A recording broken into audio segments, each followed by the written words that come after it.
Welcome to Talking Trash, and today we're going to talk about some of the chemicals that we get in at the hazardous waste facility.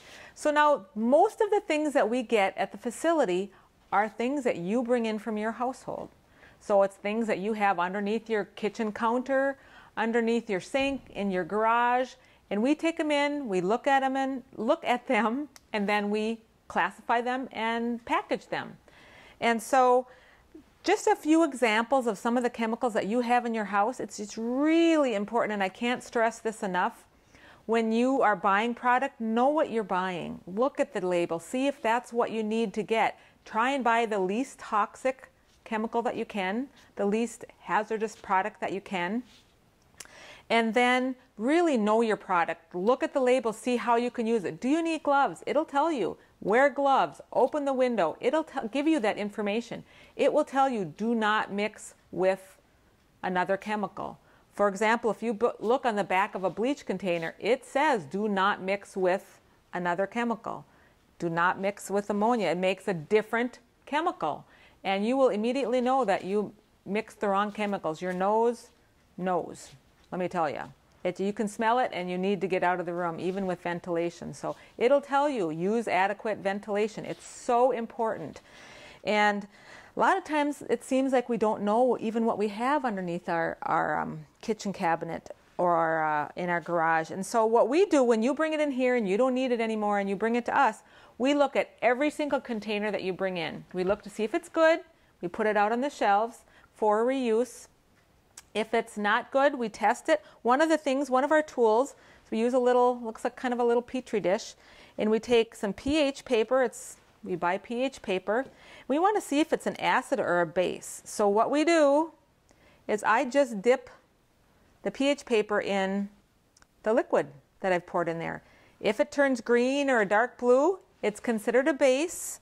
And this one is a different chemical. This one has like a bleach. That is also a base. That turned blue.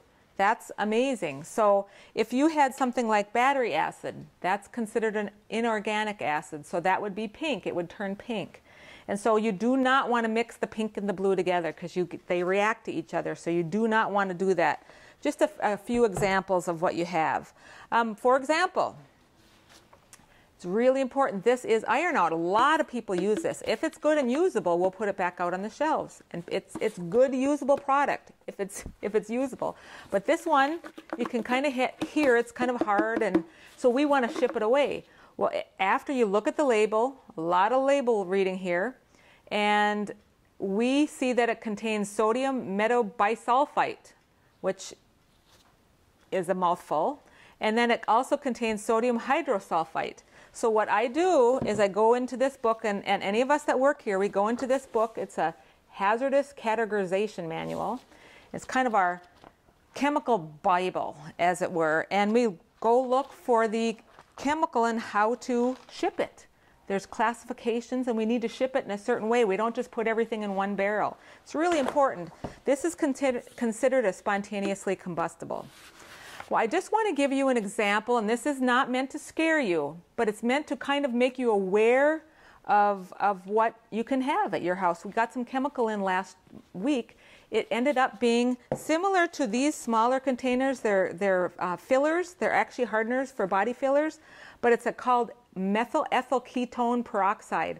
These are not dangerous. They're small amount, and they're a very low octane, basically. What we got in was a pint size, so it's larger than this, and it was a 50% methyl ethyl ketone peroxide, so highly volatile.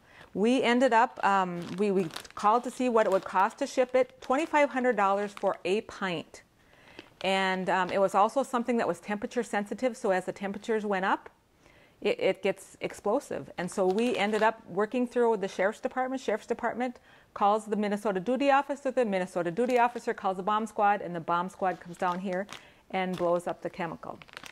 So, not saying that it's going to blow up in your house, but I just want you to be really aware of what you have in your house and what you do with it.